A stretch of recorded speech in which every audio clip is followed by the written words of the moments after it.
Former President Donald Trump and Vice President Kamala Harris went head to head last night at their first and potentially only presidential debate. The two candidates sparred at the National Constitution Center in Philadelphia, where they faced questions on the economy, the wars in Gaza and Ukraine, abortion, climate change, and immigration. Ms. Harris used her face and body to demonstrate when she thought statements from Mr. Trump were absurd or wrong, including his claims that immigrants in Ohio are eating their neighbors' dogs and cats. What they have done to our country by allowing these millions and millions of people to come into our country, and look at what's happening to the towns all over the United States. And a lot of towns don't want to talk. It's not going to be Aurora or Springfield. A lot of towns don't want to talk about it because they're so embarrassed by it. In Springfield, they're eating the dogs, the people that came in. They're eating the cats. They're eating the pets of the people that live there. And this is what's happening in our country. And the vice president responded to Mr. Trump's comments on whether it was appropriate to weigh in on her racial identity. Honestly, I think it's a tragedy that we have someone who wants to be president who has consistently, over the course of his career, attempted to use race to divide the American people. Andrew Donaldson from OrdinaryTimes.com joined us for a reaction to the debate.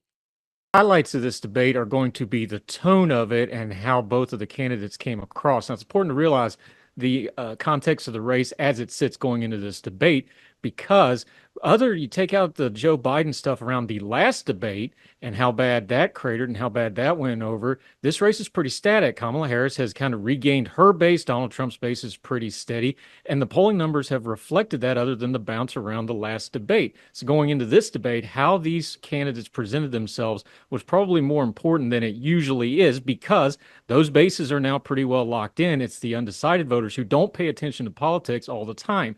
Those voters, like in 2020, only 40,000 in 3 states decided it because of the Electoral College system. 2016, when Trump won, it was only 80,000.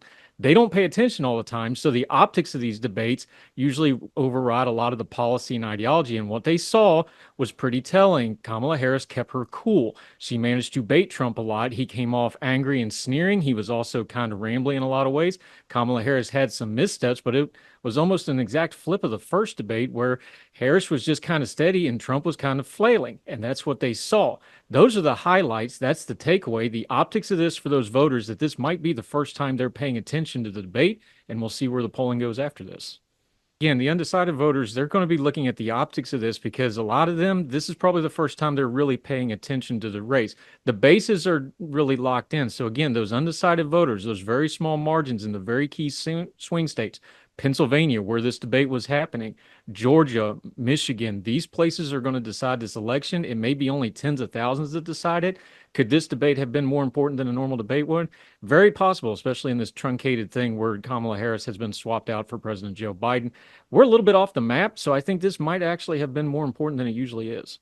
The Trump campaign's pretty clear. He's got his base locked in. He's got to find a way to get those undecided. His numbers with women especially are not very good at all.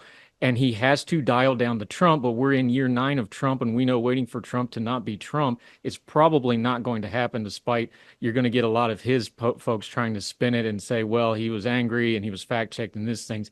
If he just comes off angry all the time, that's not going to work. Kamala Harris has to be the not Trump, but that's not going to be enough. She is going to have to articulate her own vision a little bit better. And she did have a few missteps, but I think Trump's anger is going to override those. But she's going to have to get people that are on the fence to go from just staying home and not voting to Trump to actively coming out and voting for her. That's her challenge. That's Trump's challenge. And we've only got less than 60 days to get it all done.